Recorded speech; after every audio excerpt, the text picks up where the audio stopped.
Good morning बाबू लोग। कैसे हो? ठीक, बढ़िया।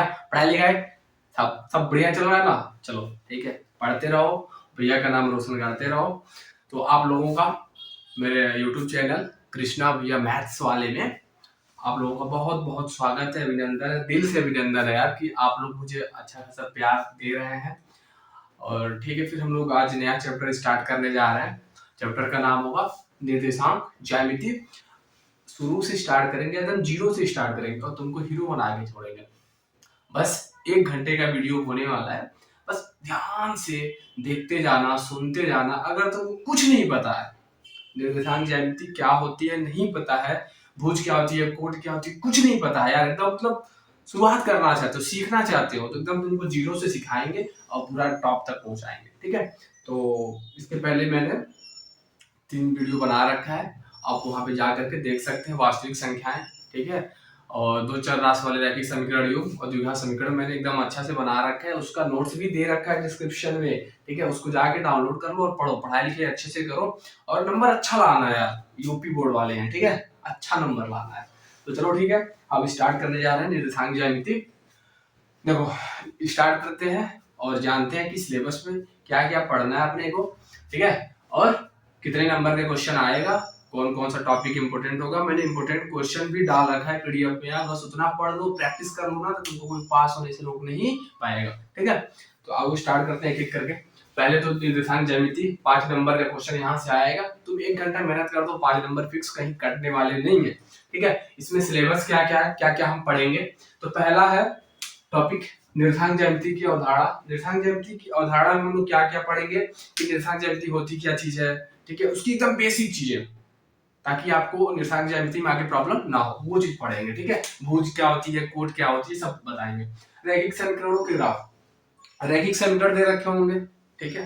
रैखिक समीकरण का मतलब ऐसा समीकरण जिसमें चर की घात केवल और केवल एक हो। तो उसके ग्राफ हम कैसे बनाएंगे, क्योंकि यहाँ पे हम नहीं बताने वाले हैं, क्योंकि मैंने दो चर राशि वाले रैखिक समीकरण युग में बता रखा है। ठीक है, तो यहाँ पे नहीं बताएंगे, और लेकिन कर लेना, तो बहुत ईजी है, वहां पे जा करके देख लेना, मैंने अच्छे से समझा रखा है। अब उसके बाद है दूरी सूत्र। यहाँ से हमेशा एक क्वेश्चन आता ही आता है, थोड़ा सा उसको हम देखेंगे क्या होता है। विभाजन सूत्र, विभाजन सूत्र दो होते हैं, एक होता है आंतरिक विभाजन सूत्र, एक होता है बाह्य विभाजन सूत्र। तो हमारे सिलेबस में केवल आंतरिक विभाजन सूत्र है, उसी को हम केवल पढ़ेंगे। ठीक है, त्रिभुज का क्षेत्रफल, त्रिभुज क्या होता है तुमको पता ही है, 3 साइड होता है, 3 भुज होता है, भुजा होता है उसमें, यही त्रिभुज है ना। और उसका क्षेत्रफल कैसे निकालेंगे, निर्देशांक ज्यामिति की सहायता से। ठीक है, और संरेखी बिंदु क्या होती है, ठीक है, ये सारी चीज हम लोग यहाँ पे पढ़ेंगे। ठीक है, तो आओ एक एक करके हम स्टार्ट करते हैं। तो हम लेके आ गए निर्देशांक ज्यामिति की अवधारणा। देखो, इसमें हम लोग एकदम सीखने की कोशिश करें, एकदम बेसिक से यार, बस तुम हमारे साथ लगे रहो कि निर्देशांक ज्यामिति होती क्या चीज है। ठीक है, फिर निर्देशांक क्या होते हैं, कार्तीय तल क्या होता है, मूल बिंदु क्या होती है, चतुर्थांश क्या होता है, भुज क्या होती है, कोट क्या होता है, एकदम जीरो से सीखने वाले हैं। तो निर्देशांक ज्यामिति क्या है, निर्देशांक ज्यामिति क्या है, ऊपर लिखा हुआ पढ़ो। गणित की वह शाखा है, गणित की वह एक शाखा है जिसमें हम समतल पर, समतल का मतलब समझ रहे हो, एक एक्स अक्ष वाला और वाई अक्ष वाला, ठीक है, ऐसे प्लेन एकदम, उसको बोलते समतल, जिसमें हम समतल पर बिंदुओं की स्थिति को दो संख्याओं के जोड़े से व्यक्त करते हैं। समतल पे कोई बिंदु रहेगा, ठीक है, उसकी स्थिति को बताएंगे कि वो कहां पे है। ठीक है, उसकी स्थिति को बताने के लिए हम निर्देशांक ज्यामिति का उपयोग करते हैं। ठीक है, जैसे मान लो तुम अपने रूम में बैठे हो, रूम में कहीं पे टेबल रखा हुआ है, ठीक है, तो उसकी स्थिति को बताने के लिए आप निर्देशांक ज्यामिति का उपयोग कर सकते हैं। बात समझ में आ रही है ना? अभी समझ में आएगा आपको कैसे संख्याओं के जोड़े से व्यक्त करते हैं। बिंदु को बताने के लिए दो संख्याओं की आवश्यकता पड़ेगी, ठीक है, उन दोनों संख्याओं का जो जोड़ा बना दोगे ना, वो बिंदु की स्थिति को बताएगी। अभी आगे समझ में आ जाएगा कि वो बिंदु जोड़ा क्या है, कैसे है। ठीक है, अभी बस समझ लो, समझ में आया तो ठीक है, नहीं तो आगे देख लो, फिर पीछे आगे देखना, समझ में आ जाएगा। ठीक है, निर्देशांक क्या होता है, जिन संख्याओं के जोड़े से बिंदु की स्थिति को व्यक्त करते हैं उन्हें निर्देशांक कहते हैं। जैसे मान लो मैंने बोल दिया कि तुम्हारे घर में, यहाँ पे ध्यान से देखना, ठीक है, कि तुम्हारे जो जिस कमरे में तुम हो वहां पे तुम्हारा ये चेयर यहाँ पे है, ठीक है। तो चेयर की स्थिति को बताने के लिए तुमको दो संख्या की आवश्यकता पड़ेगी। जैसे मान लो एक 3 और एक 4 की आवश्यकता पड़ गई, ठीक है। तो इसकी स्थिति को बताने के लिए 3 और 4 की आवश्यकता पड़ी, तो इन्हीं को बोलेंगे इस बिंदु का निर्देशांक है। ये बात समझ में आ गया। देखो, जिन संख्याओं के जोड़े से बिंदु की स्थिति को व्यक्त करते हैं उन्हें निर्देशांक कहते हैं, उन्हें इस बिंदु का निर्देशांक कहते हैं। तो इस बिंदु का निर्देशांक क्या होगा? 3, 4। बात समझ में आ रही है ना? ऐसे करेंगे, ठीक है। अच्छा, इसे सामान्यतः एक्स वाई से व्यक्त करते हैं। इसे कैसे व्यक्त करेंगे? ऐसे ब्रैकेट लगा देंगे और एक तो ये लिख देंगे, एक तो कामा लगा के ये लिख देंगे, ठीक है। ऐसे व्यक्त करते हैं। अच्छा, जो पहले लिखा होता है एक्स को भुज पढ़ते हैं। जो पहले लिखा होता है ना, देखो जो पहले लिखा हुआ है उसको भुज पढ़ते हैं। मतलब उस तुम्हारे कमरे में जो कुर्सी रखी हुई है उसकी भुज बता रहा है, उसके बिंदु की, उसकी स्थिति की भुज बता रहा है तो 3 होगा, और कोटि बता रहा है तो 4 होगा। वाई को कोटि पढ़ते हैं, इसको कोटि पढ़ते हैं, ठीक है। जो पहले लिखा होगा उसको भुज, जो बाद में लिखा होगा उसको कोटि बोलेंगे। जैसे क्वेश्चन है, थोड़ा समझ लो, 5, 4, 6, ठीक है। मान लो किसी बिंदु का ये निर्देशांक दे रखा है, निर्देशांक है चूंकि जोड़े के रूप में है तो ये निर्देशांक हो गया, ठीक है। अच्छा, इसकी भुज बताओ, बिंदु का भुज बताओ। तो भुज का मतलब पहला वाला भुज हो गया, तो भुज क्या बोलोगे? 4। कोटि बताओ तो 6।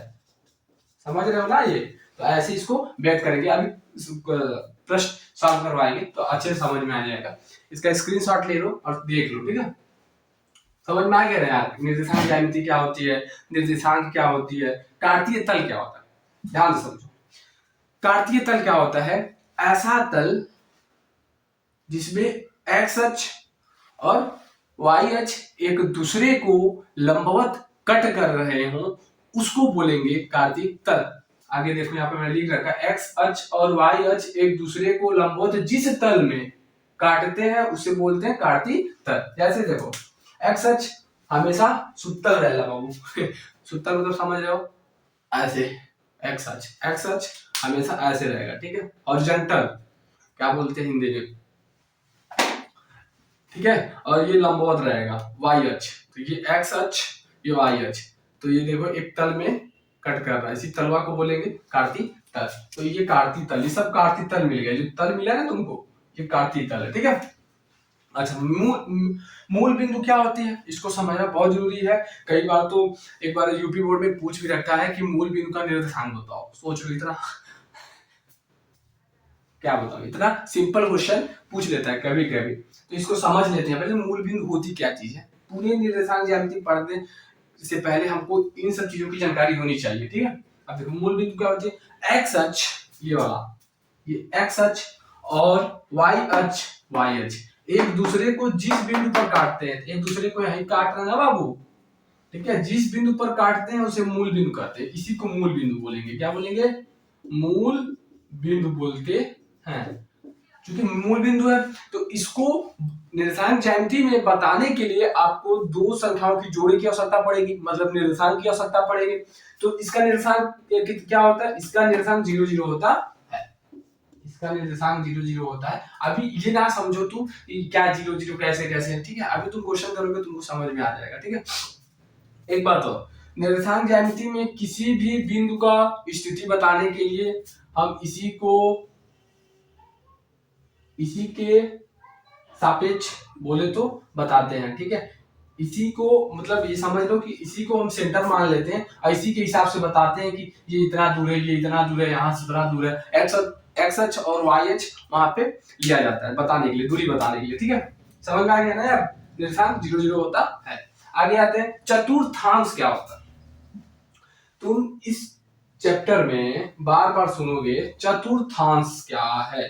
पहला चतुर्थांश, दूसरा चतुर्थांश, तीसरा चतुर्थांश, चौथा चतुर्थांश। काफी अच्छे से मैंने लिख रखा है। एक्स अक्ष और वाई अक्ष समतल को 4 बराबर भागों में बांटते हैं। देखो, ये एक्स अक्ष, ये वाई अक्ष, ये समतल है। समतल को 4 बराबर भागों में बांट दिए। एक पहला हो गया, ये दूसरा हो गया, ये तीसरा हो गया, ये चौथा हो गया। 4 बराबर भागों में बांट दिया ना यार। देखो, एक इधर, 2, एक इधर, एक इधर, ठीक है। बढ़ गया ना। प्रत्येक को चतुर्थांश बोलते हैं। तो ये भी एक चतुर्थांश है, चतुर्थांश चतुर्थांश चतुर्थांश। देखो तुमने संधि विच्छेद पढ़ रखा होगा हिंदी मीडियम के चतुर्थांश का मतलब 4 चतुर्थ अंश। जैसे 1 रुपए का चतुर्थांश हम पूछे तो 1/4, समझ पा रहे हो ना, तो वो चीज है। ठीक है, एक शाम तक 1 रोटी का चतुर्थांश पूछे तो मतलब 1 टुक्का, समझ रहे हो ना, तो चतुर्थांश होता है। ठीक है, हम आगे पढ़ते हैं। ठीक है, चतुर्थांशों के बारे में फिर कुछ प्रॉब्लम करते हैं। इसको और अच्छे से सीखो, वीडियो को पीछे करके अच्छे से देखो, समझने की कोशिश करो। ठीक है, चलो आगे बढ़ते हैं फिर।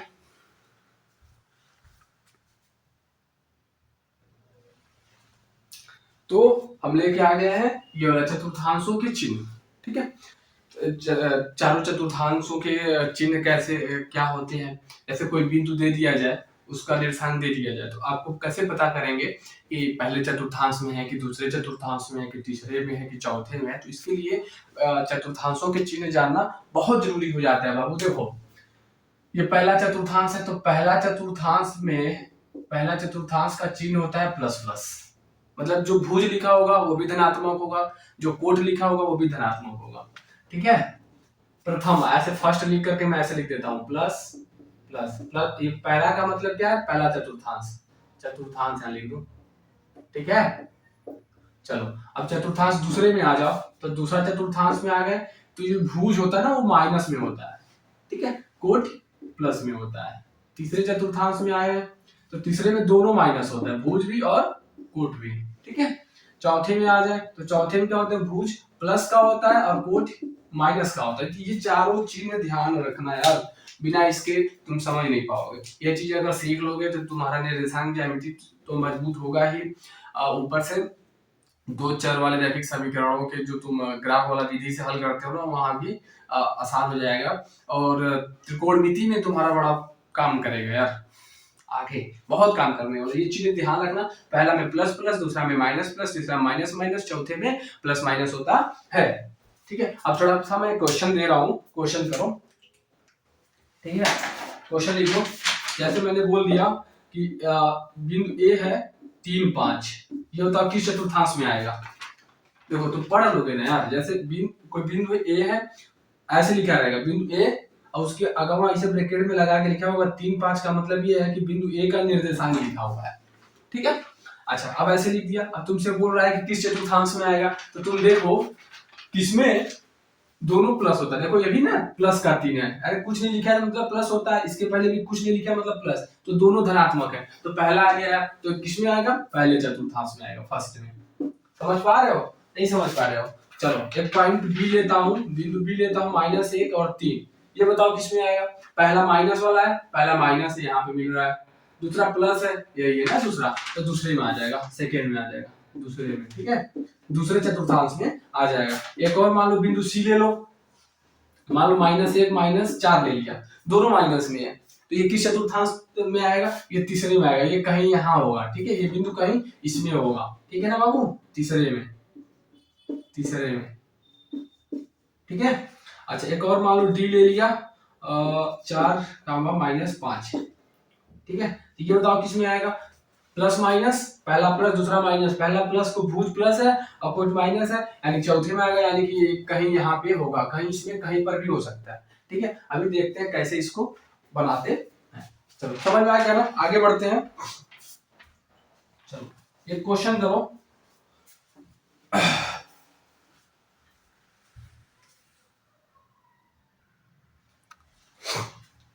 तो आप थोड़ा सा इस पे 1 2 क्वेश्चन करते हैं ताकि अच्छे से समझ में आए। बिंदु ए और बिंदु बी को काटती तल पे दर्शाइए। तो काटती तल पे दर्शाइए, 2 बिंदु दे रखे हैं, बोल रहा है काटती तल पे दर्शाइए। तो चलो हम पहले दोनों बिंदुओं को पहले काटती तल बनाते हैं। ठीक है, काटती तल, ये एक्स अक्ष, ये वाई अक्ष। ठीक है, काटती तल बनाने के लिए क्या करेंगे, इसको हम 0 0 ही मान लेंगे यार। ठीक है, ये 0 0 है, यहाँ पे ऐसे 0 लिख दो बस। ठीक है ना, अच्छा इधर क्या करोगे, प्लस का 1 2 3 4 5, 1 2 3 4 5, इधर माइनस का 1 माइनस का 2 माइनस का 3 माइनस का 4 माइनस का 5 इधर -1, -2, -3, -4, -5 हो गया। यही है कार्तीय ऐसे 5 तक बना लेना है, इधर प्लस लेना है, इधर प्लस, इधर माइनस, इधर माइनस। ठीक है, अब सारे बिंदुओं को पहले दिखाओ। ए क्या है लिख लो यार, ए क्या है 3, 5 है बिंदु।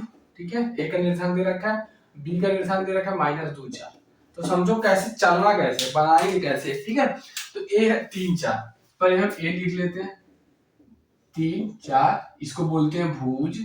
और ये एक्स अक्ष पर दूरी होता है, एक्स अक्ष पे चला जाता है, इसको बोलते हैं कोट। ये वाई अक्ष पे चलते हैं, वाई अक्ष पे 5 डंडा चले जाओ, 5 किलोमीटर चले जाओ। ठीक है, अब देखो 4 किलोमीटर, भुज कितना 5 है, भुज 3 चलना है, प्लस का है, प्लस का है तो प्लस वाले, चूंकि एक्स अक्ष पे चलना है भैया, एक्स अक्ष तो है यार, तो 3 चलना, पहले भुज होता है एक्स अक्ष पे, तो 3, चलो इधर 3 तक आ गए। ठीक है, समझ पा रहे हो मैं क्या बोलना चाह रहा हूँ। ठीक है, फिर 5 किलोमीटर प्लस का है, ये इसके बाद यहां तक आ गए तुम, या तो ऊपर जाओगे या तो नीचे आओगे। प्लस का है तो ऊपर जाएंगे, माइनस का आता तो नीचे आते, तो कितना ऊपर जाएंगे 5 किलोमीटर तक। जहां 5 दिखेगा वही रुक जाना, इससे मिला देना। तो ये आपका बिंदु ए हो गया 3, 5।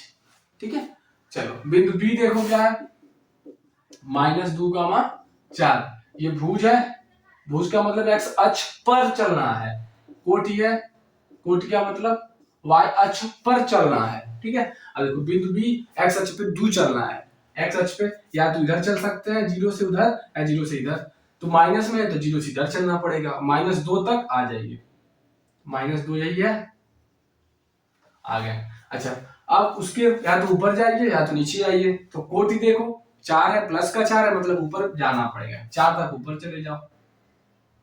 ठीक है, यही है आपका। ठीक है ना, ये आपका बिंदु बी हो गया -2, 4। ऐसे निर्देशांक निकाल लेते हैं। ठीक है, भुज को समझ में आ गया। देखो यार, भुज को कभी कभी पूछ देता है, हाँ देखो पूछा ही है इसमें, और बिंदु ए की एक्स अक्ष तथा वाई अक्ष से दूरी भी बताइए। बिंदु ए की एक्स अक्ष तथा वाई अक्ष से दूरी भी बताइए। देखो बिंदु ए कहाँ है 3, 5, ए है ना, एक्स अक्ष से दूरी कितनी है, ये एक्स अक्ष है, एक्स अक्ष से कितना दूर है, इतना दूर है यार। ठीक है, इतना दूर का मतलब कोट। ठीक है, तो कोट 5, यानी कि एक्स अक्ष से दूरी 5 हो जाएगा, 5 इकाई। अच्छा, जिसको हम कोट के नाम से कोट भी बोल सकते हैं, समझ रहे हो, मतलब कि अगर तुमको पूछ रहा है कि एक्स अक्ष से दूरी बताओ, तो तुम सीधा क्या करो, बिंदु देखो, बिंदु का जो भी कोट है वही आंसर है। ठीक है, चलो वाई अक्ष से दूरी पूछ रहा है, वाई अक्ष से दूरी पूछ रहा है, तो जो भुज है वो आंसर है। भुज कितना है 3 है, 3 इकाई मतलब भुज।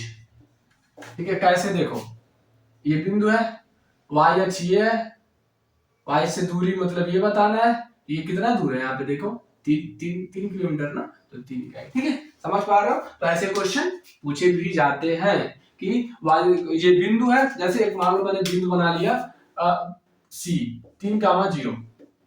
अब ये बताओ वाई अक्ष से कितना दूर है, तो वाई अक्ष से कितना दूर है का मतलब क्या है, वाई अक्ष से दूरी मतलब भुज बताना है।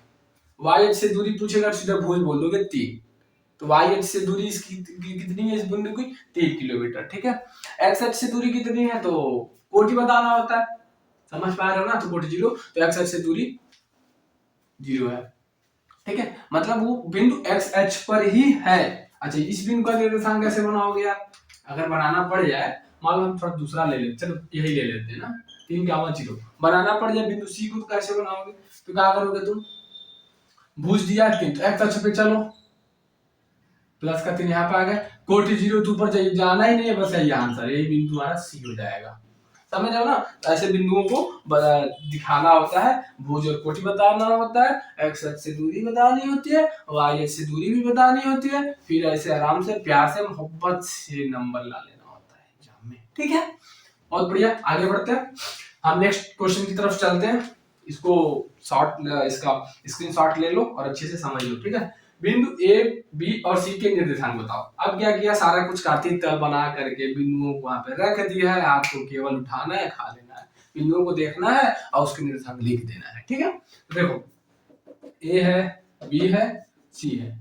ठीक है, तो कैसे निर्देशांक लिखेंगे, ए का निर्देशांक देखो लिखने के लिए हम क्या करेंगे, हाँ समझो बात को। ए पे आ जाओ। अब पहले तुमको एक्स अक्ष पे चलना है, कितना चलना है, इधर से 3 तक है तो 3 लिखो पहले। ठीक है, फिर वाई अक्ष पे चलना, वाई अक्ष पे देखो इस बिंदु पे पहुंचना भी है, तो देखो यहाँ पे 4 किलोमीटर चला, तो बिंदु ए का निर्देशांक हो गया 3 4। बिंदु बी के लिए आ जाओ, बिंदु बी यहाँ है, बोले यहाँ से तो हम सारे दूरी यहीं से स्टार्ट करेंगे, जो भी निर्देशांक लिखना है इसी को दिमाग में रखेंगे, उसके बाद आगे बढ़ेंगे। तो देखो एक्स अक्ष पे कहां तक चला है, -3 तक, तो -3 लिख दो। अब यहीं से मुड़ गया है, नीचे तक गया है, कहां है, थोड़ा वाई अक्ष पे जाके देखो 3 तक, -3 तक, तो -3 हो गया, खत्म। बी का निर्देशांक, सी का निर्देशांक देखो, तो पहले एक्स अक्ष पे चलो, यही है ना सी, एक्स अक्ष पे -5 तक, -5। ठीक है, अब वाई अक्ष पे देखो कितना गया है, पन पन पन पन पन पन माइनस, सॉरी माइनस नहीं प्लस का दो, तो बस निर्देशांक हो गया। तुम जितना चाहो उतना लिख सकते हो। ठीक है, ऐसे तो चलो ठीक है, इसको अच्छे से कर लेना। अब हम लोग आगे की तरफ बढ़ते हैं। नेक्स्ट टॉपिक होगा कार्तीय तल में दो बिंदुओं के बीच की दूरी, मतलब दूरी सूत्र पढ़ेंगे। कार्तीय तल है, वहां पे दो बिंदु है, जैसे मान लो ये बिंदु बी है, बिंदु ए है, इनके बीच की दूरी निकालनी है, तो कैसे निकालेंगे अब हम नेक्स्ट टॉपिक में सीखने जा रहे हैं। तो हम नेक्स्ट टॉपिक लेके आ गए बाबू, कार्तीय तल में दो बिंदुओं के बीच की दूरी। मान लो ये अपना कार्तीय तल है, मान लो एक बिंदु यहाँ पे है ए, एक बिंदु यहाँ पे है बी। ठीक है, सब कुछ चालू है ना यार, ठीक है। तो ए और बी दो बिंदु है कार्तीय तल में, मान लो इसके निर्देशांक दे रखे हैं अपने को x1 y1, इसके दे रखे हैं x2 y2। अब बोल रहा है कि इनके बीच की ये दूरी बता दो अपने को। ठीक है, ये दूरी बतानी है, तो कैसे निकालेंगे, तो इसी दूरी को निकालने के लिए हम लोग फार्मूला यूज करेंगे। दूरी का क्या होगा, कैसे निकालेंगे, दो बिंदुओं के बीच की दूरी बराबर क्या होगा, कर्णी बनाना बहुत बड़ा सा। ठीक है, उसके बाद क्या करना, इसका भुज और इसके भुज को घटा देना, x1 माइनस x2 कर देना, उसका होल स्क्वायर कर देना। ठीक है, फिर प्लस, फिर इसके कोट को इसके कोट से घटा देना, y1 माइनस y2 का होल स्क्वायर कर देना, दूरी का फार्मूला आ गया। ठीक है, चलो अभी क्वेश्चन करो थोड़ा सा, अभी क्वेश्चन कराते हैं। थोड़ा एक चीज और लिख लो कि अगर कहीं आवश्यकता पड़ा, ठीक है, तो क्या करेंगे, एक्स अक्ष पर जब भी बिंदु मानने की बात आएगी ना, बिंदु इतना लेना है,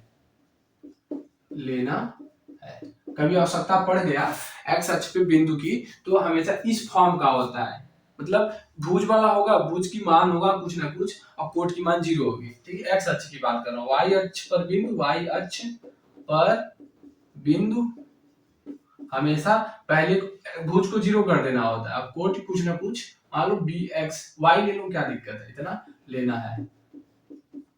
ठीक है, समझ में आ रहा है ना। अब थोड़ा सा मैं क्वेश्चन करा रहा हूँ, क्वेश्चन करो। ठीक है, चलो मान लो इसी क्वेश्चन में मान लेते हैं बिंदु जो ए है ना, वो उसका निर्देशांक -1 -3 है। अब बिंदु बी है, उसका निर्देशांक दे रखा है 5,2, समझो। ठीक है, इसी क्वेश्चन में बिंदु ए का निर्देशांक दे रखा है -1 -3। मान लो यहाँ पे नहीं बनेगा, क्योंकि बनेगा वो थोड़ा सा अलग बनेगा, बस ये समझ लो कि ये है, ऐसे है। ठीक है ना, x1 y1 x2 y2, मान लो बिंदु ए का निर्देशांक ये दे रखा, बिंदु बी का निर्देशांक ये दे रखा, इनके बीच की दूरी कैसे निकालेंगे, दूरी लिख दो या ए बी लिख दो। ठीक है, बराबर क्या करना, ऐसा गाड़ी लगा लेना, इसमें से इसको घटा दो, या इसमें से इसको घटाओ या इसमें से इसको घटाओ। तो घटाने का मतलब देखो -1 फिर -5, फिर प्लस इसमें से इसको घटा दो तो -3 फिर -2 का होल स्क्वायर। समझ पा रहे हो, 5 1 6 -6 का स्क्वायर करोगे तो 36 हो जाएगा। फिर प्लस 3 दूनी 5, 5 का स्क्वायर करोगे तो 25 हो जाएगा। जोड़ो उड़ोगे तो 6 5 11 के हाथ में लगा 1, 3 2 5 1 6, इतना इकाई लिख देना बस। ये आ गया आंसर। ठीक है, समझ पा रहे हो मैं क्या बोल रहा हूँ? एक क्वेश्चन और करो। बिंदु 3,4 की मूल बिंदु से दूरी बताओ। देखो काफी इजी है। एक बिंदु दे रखा है, मान लो ए दे रखा है 3,4। अब मान दूसरा क्या है बी, बोला मूल बिंदु से दूरी बताना है। मतलब एक बिंदु दे रखा है, दूसरा नहीं दे रखा है, बोला एक मूल बिंदु बस नाम लिख रखा है। तो मूल बिंदु का निर्देशांक क्या होता है भैया? 0 0, ये पता होना चाहिए। तो दो बिंदु मिल गए, इनके बीच की दूरी निकाल लो। तो दूरी क्या होगी? इन दोनों का माइनस कर लो यार। 3 में से 0 गया 0, सॉरी 3 में से 3 गया 0 गया 3, तो 3 चलो मैं लिख देता हूं। ठीक है, फिर प्लस इसमें से इसको माइनस कर लो। 4 में से 0 गया 4 बचेगा। चलो ठीक है, 3 बचा, 3 का स्क्वायर 9, 4 बचा 4 का स्क्वायर 16, लिखोगे कहाड़ी 25, बाहर आ जाएगा तो 5 इकाई लेना है। क्योंकि प्लस माइनस 5 दोनों आएगा, लेकिन दूरी दूरी दूरी ऋणात्मक नहीं होती है। किसी चीज की लंबाई ऋणात्मक नहीं होती है, इसलिए हम प्लस वाला लेंगे बाबू लोग। ठीक है, बाबू बहनी समझ में आ रहल बा कि नहीं? अगर समझ में आ रहल बा तो दूरी वाले सूत्र से आप लोग और क्वेश्चन प्रैक्टिस करिए। ठीक है, काफी मजेदार चीज है यार, करना पड़ेगा तुम लोगों को। ठीक है, चलो मैं और क्वेश्चन करता हूं इस पे।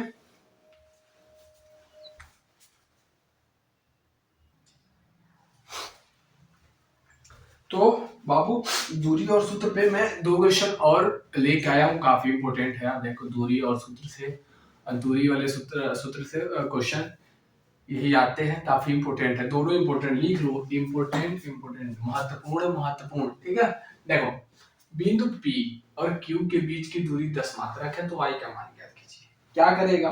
दो ठो बिंदु दे देगा। ठीक है, दे रखा है P और Q, इनके बीच की दूरी बता दिया है, और किसी P या Q की किसी भी निर्देशांक में से कोई x निर्देशांक या y निर्देशांक को गायब कर देगा, भुजिया कोड को गायब कर देगा, बोलेगा वो बताओ। जिसको गायब करेगा बोलेगा बताओ। जैसे यहाँ पे देखो तुम क्या किया है, बहुत चालाक है ना लौंडा। ये P है और मान लो ये Q है, ये हो गया 2 -3 और ये है 10 y।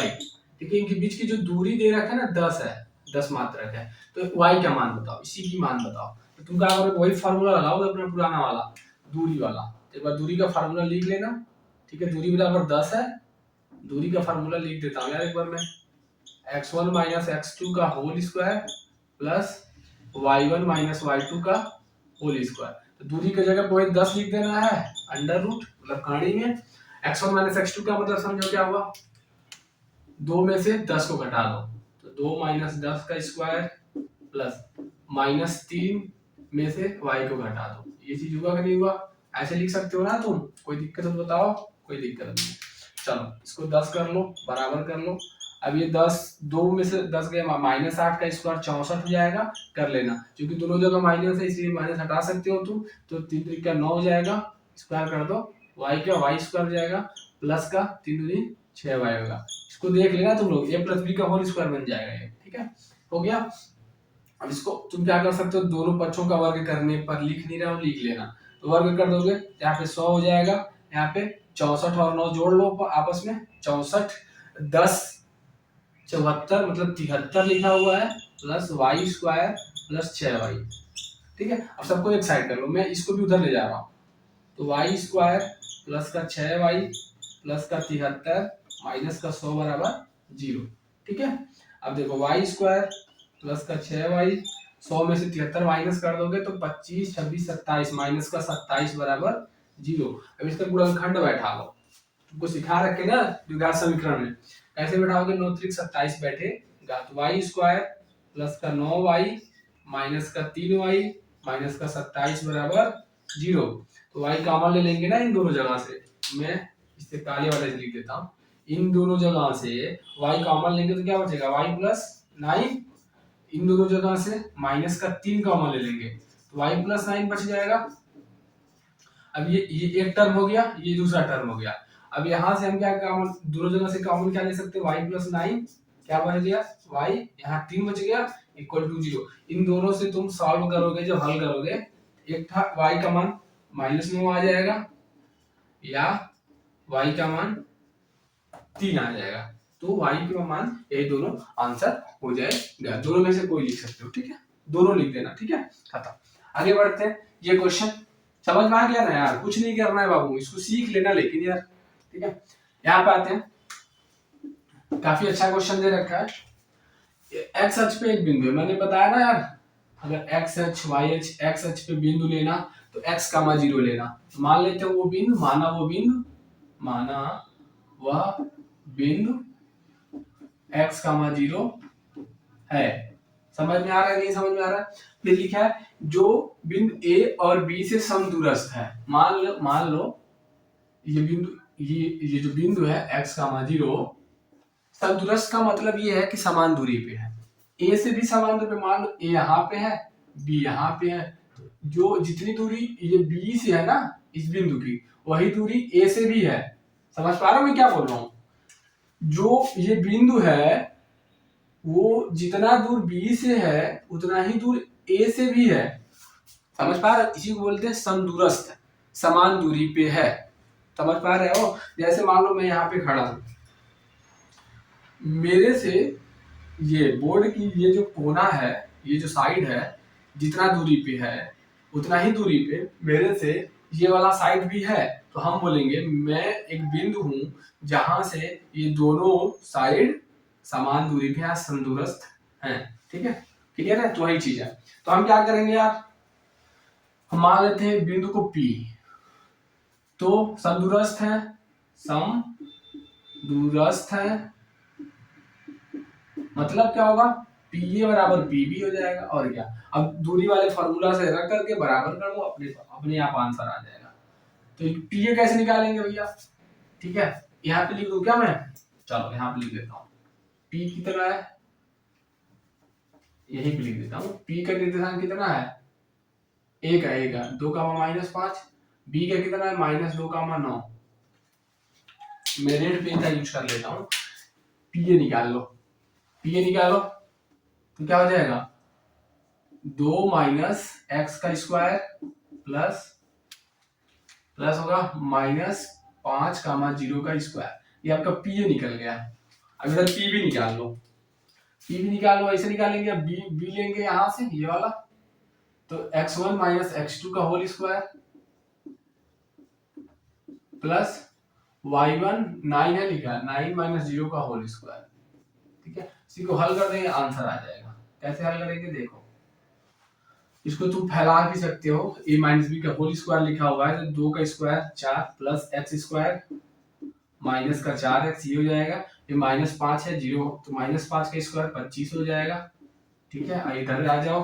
तो भैया जब दोनों जगह माइनस हो ना, ऐसे लिखा हो, जिसका मतलब होता है कि a प्लस बी का होल स्क्वायर लिखा है, 2 प्लस एक्स का होल स्क्वायर लिखा हुआ है, तो 2 का 4 हो जाएगा, x का x स्क्वायर हो जाएगा, प्लस का 4x हो जाएगा। यहाँ 9 में से 0 गया, 9 बचा, 9 का स्क्वायर 81 हो गया। अब क्या करेंगे, दोनों पक्षों का वर्ग करने पर, ये लिख देना, दोनों पक्षों का वर्ग करने पर, जब दोनों पक्षों का वर्ग करना तो भाई कड़िया हटा देना। यहाँ पे एक्स स्क्वायर और ये इसी में ऐड भी कर देता हूँ, ये -4x पहले कर दो, ये दोनों हो गया, फिर उसके बाद इन दोनों को भी ऐड करके लिख दो, जोड़ करके लिख दो। ठीक है, इधर लिख लो एक्स स्क्वायर प्लस 4x आई, जब हम कांस्टेंटवा बाय के जोड़ना लोगा, 81 में 4 जोड़ल जाई तो 85 हो जाई बाबू। होई कि ना होई हो बताओ, होई ना? तो क्या करेंगे देखो, सबको एक पक्ष में ला लो। तो भैया बाबू लोग, तो सबका को हम एक पक्ष में ला लिए, हाँ या ना?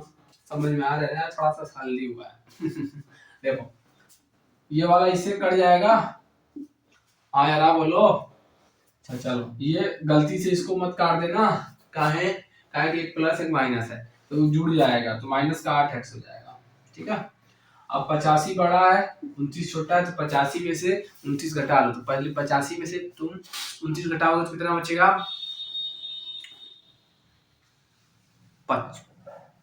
56 बचेगा क्या, 56 बचना चाहिए यार। देखो 15 में से 9 जाएगा 6 और 7 में से 2 जाएगा 5, 56 बराबर 0। अब जब दोनों जगह माइनस है तो तुम एक काम कर सकते हो, -8x बराबर 56 लिख सकते हो। तो x बराबर क्या हो जाएगा, 56 बटे -8, 8 7 56, x का मान कितना आ गया, -7 आ गया। x का मान निकल गया ना। अब देखो क्या करना है, बिंदु क्या होगा, बिंदु बिंदु क्या, x 0 है ना, तो x का वैल्यू आ गया -7 रख दो और 0 रख दो, बस यही आंसर है। तो ऐसे क्वेश्चन और देखो कैसे आ सकता है इस पे। अभी तो मैंने बोल दिया x अक्ष पे एक बिंदु है जो ये बिंदु से समदूरस्थ है, तो x अक्ष वाला ले लिया।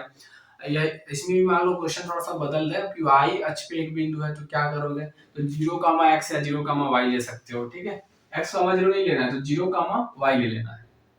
ठीक है, उसके बाद हल करके y की वैल्यू निकाल देना है, फिर रख देना। ठीक है, या कहीं और बिंदु लेना पड़ जाए तो x, y ले लेना, कोई दिक्कत नहीं।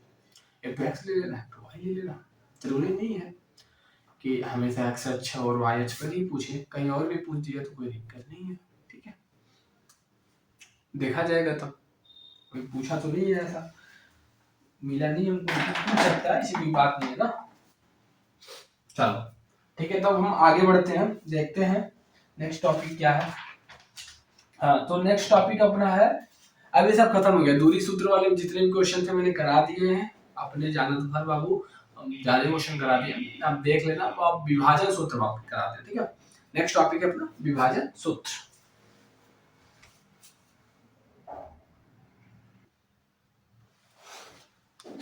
तो बाबू हम लेके आ गए हैं विभाजन सूत्र।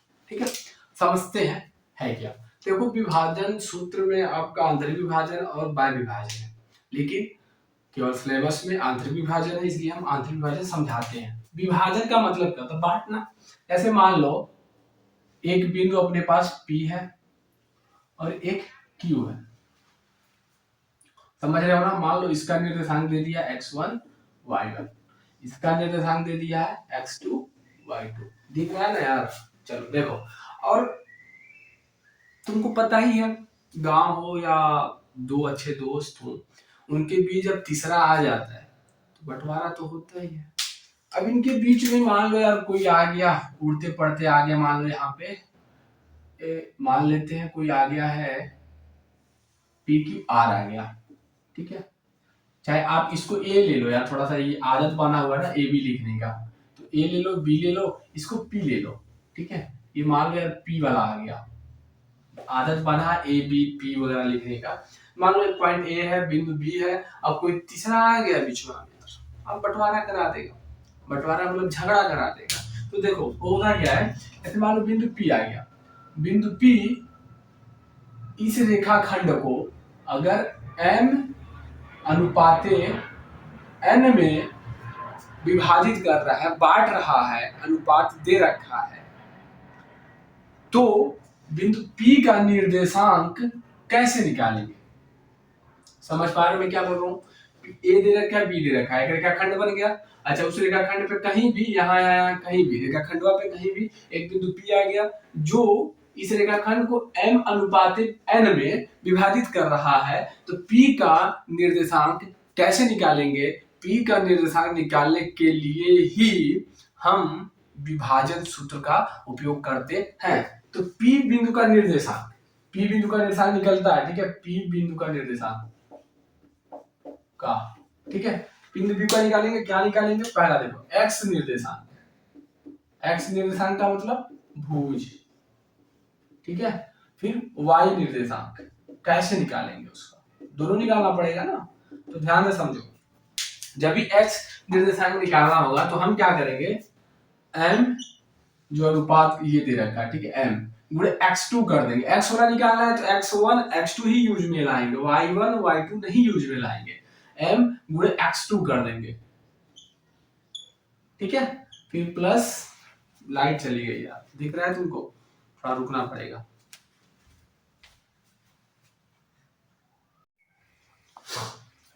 तो अब हम लोग निकाल रहे थे एक्स निर्देशांक, वाई निर्देशांक, और लाइट चली गई थी इसलिए हम रुक गए थे। फिर निकालते हैं। देखो एक्स निर्देशांक निकालेंगे तो हम क्या करेंगे, एम लेना है भैया, पहले वाला जो पहला होगा, ठीक है, इसका अनुपात का जो पहले लिखा होगा एम, फिर x2, ठीक है, m गुणे x2 प्लस फिर क्या करेंगे, n लेंगे। जब n लेंगे तो x1, बस ये ध्यान रखना। नीचे में क्या करेंगे, दोनों अनुपात को जोड़ देंगे, m प्लस n कर देंगे, बस खत्म, टाटा बाय बाय। देखो y निर्देशांक कैसे निकालेंगे, कुछ नहीं करेंगे, सारा काम y करेंगे, m करेंगे, और y निकालने के लिए y2 यूज करेंगे, y1 यूज करेंगे। समझ पा रहे हो आप मेरी बात? यार नहीं, निचवा उधर लिख देंगे। ये आंतरिक विभाजन के लिए निर्देशांक निकालने का फॉर्मूला है। अगर इसी में बाह्य विभाजन पूछ देता है ना, जो कि अब नहीं है, सिलेबस में तुम्हारे नहीं है, पूछ देता तो हम क्या करते हैं, यहीं पे बस कुछ नहीं करते, बस यहीं पे माइनस लगा देते, यहाँ पे माइनस, यहाँ पे माइनस, यहाँ पे माइनस, यहाँ पे माइनस, तो वो बाह्य बिंदु के लिए हो जाता है, बाह्य विभाजन के लिए हो जाता है। ठीक है, देखो कभी कभी ये भी पूछ देता है कि कोई बिंदु P है, ठीक है, और रेखाखंड ए बी को आंतरिक विभाजित करती है, तो बताइए बिंदु P कहाँ स्थित होगा? रेखा पर स्थित होगा, रेखा के ऊपर होगा, रेखा के नीचे होगा, रेखा से दूर होगा, रेखा से दूर होगा। तो कहाँ होगा? तो आंतरिक विभाजन करेगी तो रेखा पर ही होगा, और बाह्य विभाजन करेगी तो रेखा पर नहीं होगा। ठीक है, ये बात ध्यान रखो। अब हम लोग कुछ क्वेश्चन करने जा रहे हैं। अच्छा एक बात और, ये ध्यान रखो, ये निकल गया। अब मान लो बिंदु ये ए दिया, बी दिया, और इसका मध्य बिंदु पूछ रहे, मिड पॉइंट, मध्य बिंदु। तो मध्य बिंदु का निर्देशांक कैसे निकालेंगे? आप लिखो मध्य, किसका मध्य बिंदु? ए बी, मध्य बिंदु का निर्देशांक। तो मध्य बिंदु के भी यह निर्देशांक x निर्देशांक y निर्देशांक होगा, तो उसका x निर्देशांक कैसे निकालेंगे? समझो, मध्य बिंदु का निर्देशांक, तो x निर्देशांक क्या होगा? x1 प्लस x2, मतलब एकरा x1 वाला, एकरा x2 वाला जोड़ दीजिएगा और 2 से भगा दीजिएगा तो आ जाएगा। फिर y निर्देशांक कैसे निकलेगा? फिर y1 को जोड़ दीजिएगा, y2 को जोड़ दीजिएगा, फिर भगा दीजिएगा, बस खत्म, निकल गया। ये देखिए, ये कहीं से उड़ के नहीं आया है, ये भी ना यहीं से बन के आया हुआ है। ठीक है, कैसे? आप m और n, चूंकि मध्य बिंदु है तो m अनुपाते n बराबर 1 के संबंधी 1 होगा ना, वही जब m और n का मान 1 रखोगे तो यही बन के आता है। लेकिन आपको रखना वो हो गया, बस आप सीधे रख लीजिएगा कि मध्य बिंदु निकालना है तो क्या करेंगे, x निर्देशांक निकालने के लिए x1 प्लस x2 बटे 2 कर देंगे, y निर्देशांक निकालने के लिए y1 प्लस y2 कर देंगे, y2 बटे 2 कर देंगे। ठीक है, मध्य बिंदु निकल जाएगा। और P का ऐसे केसेस है तो P का x निर्देशांक कैसे निकालेंगे, y निर्देशांक कैसे निकालेंगे? x निर्देशांक निकालने के लिए क्या करेंगे, m x2 plus n x1 बट्टे m प्लस n, y निर्देशांक निकालने के लिए m y2 plus n y1 बट्टे m प्लस n कर देंगे। और चलिए इसी क्रम में हम आगे बढ़ते हैं, नाचते रहिए, गाते रहिए, पढ़ते रहिए, लिखते रहिए, आगे बढ़ते रहिए। ठीक है, नोट्स बनाते रहिए। चलिए एक क्वेश्चन करिए, आप काफी अच्छा क्वेश्चन कराने जा रहे हैं। ठीक है, एक क्वेश्चन करो, जल्दी से करो। एक क्वेश्चन है, पहले मैं लिख लेता हूँ, तो वीडियो बहुत बड़ा हो जाएगा। ठीक है,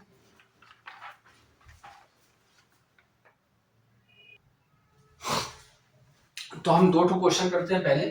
ठीक है, बिंदु इतना और इतना को मिलाने वाली रेखाखंड के मध्य बिंदु का निर्देशांक ज्ञात करो। तो सीधे ऐसे कुछ बनाने का काम ही नहीं है। अगर चाहते हो सीखना तो P लिख लो यार, Q लिख लो, और मध्य बिंदु यहीं पे कहीं पे आएगा, उसका निर्देशांक x निर्देशांक क्या होगा, y निर्देशांक क्या होगा, तो सीधे लिखो x निर्देशांक बराबर x1 प्लस x2 बटे 2। तो क्या करोगे भैया, इसको जोड़ दो, तो -2 में -2 जोड़ोगे तो -4 हो जाएगा, बट्टे 2 करोगे तो कट पिट करके -2 आ जाएगा। मध्य बिंदु का निर्देशांक x निर्देशांक -2 हो गया। y निर्देशांक कैसे निकालोगे? y निर्देशांक बराबर y1 प्लस y2 बटे 2। फिर अब देखो y1 y2 क्या है, देखो यहाँ पे y1 है 6 और y2 है 10, तो 6 प्लस 10 बटे 2, 16 बटे 2, 16 बटे 2 का मतलब 8 हो गया। तो मध्य बिंदु का निर्देशांक आगे लिखना, मध्य बिंदु का निर्देशांक क्या होगा, -2, 8। खत्म, समझ गए। चलो आगे बढ़ो। बिंदु ए और बी को मिलाने वाली, देखो बिंदु ए है, मान लो बिंदु बी है, बिंदु ए का निर्देशांक दे रखा है 1, 3, बिंदु बी का दे रखा है -4, 6। ठीक है, बोल रहा है मिलाने वाले रेखाखंड को इतना के अनुपात में विभाजित, अंतर विभाजित करने वाले बिंदु का निर्देशांक ज्ञात करो।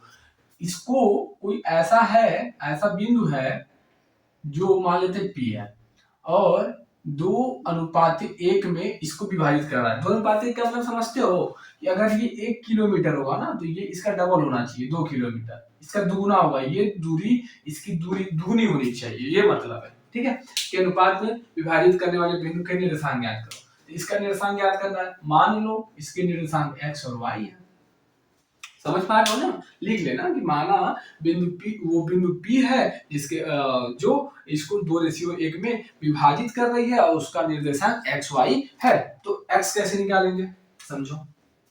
x के लिए क्या करेंगे, फार्मूला वही mx2 + n x1 / m + n। ध्यान से देखो, mx2 + n x1 / m + n करते हैं ना, तो m का मतलब 2 रखेंगे, पहला जो होता है वो m होता है, दूसरा जो होता है ये m है, ये n है।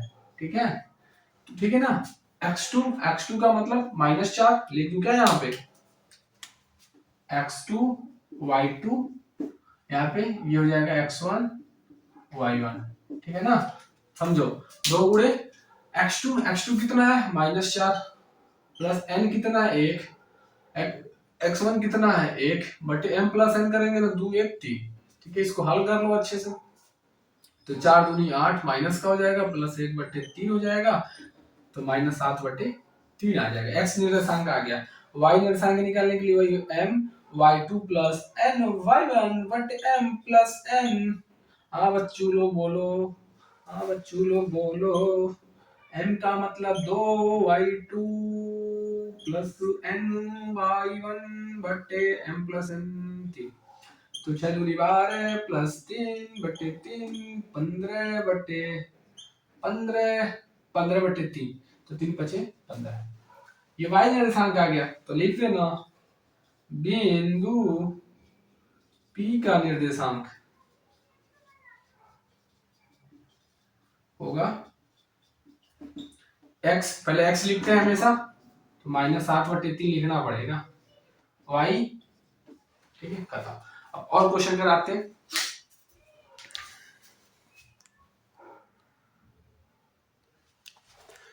चलो, तो विभाजन सूत्र पे हम और क्वेश्चन कराएंगे। काफी इंपोर्टेंट क्वेश्चन करा रहा हूँ, सीखना है अपने को, करना तो पड़ेगा। ठीक है, देखो बिंदु P इतना और इतना को मिलाने वाली रेखाखंड को किस अनुपात में विभाजित करेगी। अभी तक इतना चालाक था कि पूछ रहा था कि अनुपात दे रखा था और निर्देशांक पूछता था। अब आपको निर्देशांक दे रखा है, अनुपात पूछ रहा है। यार लौंडा बहुत चालाक है, तो देख लो, ये भी चालाक है तो हमारे भी बाबू लोग कम चालाक थोड़ी है यार। ए है, बी है, तो -6, 10 और ये है। ठीक है ना, मान लो बिंदु P है, मान लो बिंदु P यहीं पे कहीं पे है, इसके निर्देशांक दे रखे -4, 6। तो और क्या निकाला, अनुपात, तो मान लेते हैं एवरेज अनुपात n है। सब कुछ वही करेंगे, तो क्या करेंगे हम, देखो x निर्देशांक फॉर्मूला होता है ना, x निर्देशांक बराबर mx2 + nx1 बटे m + n। हम x निर्देशांक उठा के पटक देते हैं। x निर्देशांक कितना दे रखा है, -4 दे रखा है, तो x निर्देशांक -4 रख देंगे। m नहीं दे रखा है, वैसे लिख देंगे। x2 कितना दे रखा है, देख लो यार, x1 x2 में लिख देता हूँ। ये x2 है, ये y2 है, ये x1 है, ये y1 है। ठीक है, तो mx2 कितना होगा 3 ना, प्लस n कितना है, n कुछ नहीं है, वही निकालना है ना, वही सब। x1 कितना है -6 बटे m + n, नीचे कर दो। y निकालने का अभी काम नहीं है क्योंकि अनुपात निकालना है ना, तो x निर्देशांक y निर्देशांक किसी में से किसी एक को लोगे तो काम बन जाएगा। तिरछा गुणा कर दो यार, तो क्या हो जाएगा, -4 है माइनस का 4n बराबर 3m माइनस का 6n हो जाएगा। अब अपन यादव को एक साइड कर लो, गुप्ता को एक साइड कर लो, पंडित जी को एक साइड कर लो। तो 4m है तो 4m m वाला इधर कर लो, माइनस 4m माइनस का 3m उधर है, माइनस का 6m माइनस प्लस हो जाएगा 4m इसको, ठीक है समझ रहे हो ना। 4 3 7 हो जाएगा, 7m और n कितना हो जाएगा, माइनस का 2n हो जाएगा। समझ पा रहे हो मेरी बात, नहीं समझ पा रहे हो। अब देखो ठीक कर रहा हूं ना, ठीक तो है यार। तो माइनस से माइनस खत्म हो जाएगा, ठीक है। यहाँ पे m बचा, n नीचे ला दो, यहाँ पे 2 बचा, 7 यहाँ जाएगा। तो समझ पा रहे हो, अनुपात क्या आएगा, अनुपात क्या होगा, m ratio n equal to 2 ratio 7, यही आंसर होगा। मतलब ये जो बिंदु है वो इस रेखाखंड को 2 रेशियो 7 में बांटेगी। कोई दिक्कत नहीं है। चलो अगला क्वेश्चन करते हैं। ये वाला है क्या, हाँ ठीक है, इसमें आ जाओ। बिंदु इतना और इतना को मिलाने वाली रेखाखंड को x अक्ष किस अनुपात में बांटती है। चलो पहले एक काम करते हैं, x अक्ष पे कोई भी बिंदु लेना होगा तो क्या लोगे, x अक्ष पर बिंदु का निर्देशांक होगा, x का मान 0 ले लें। चलो कैसे, देखो a है, ये b है, a दे रखा है -4 -3, b दे रखा है 5 2, भैया x1 y1 सब दे रखा है, समझो ये x1 दे रखा है, y1 दे रखा है, x2 दे रखा है, y2 दे रखा है। मान लो बोल दिया कि वो जो x अक्ष बोल रहा है ना, x अक्ष का निर्देशांक, मान लो वो बिंदु P है, ठीक है, वो m रेशियो n में बांट रही है और उसका निर्देशांक क्या होगा, x का मान 0 होगा।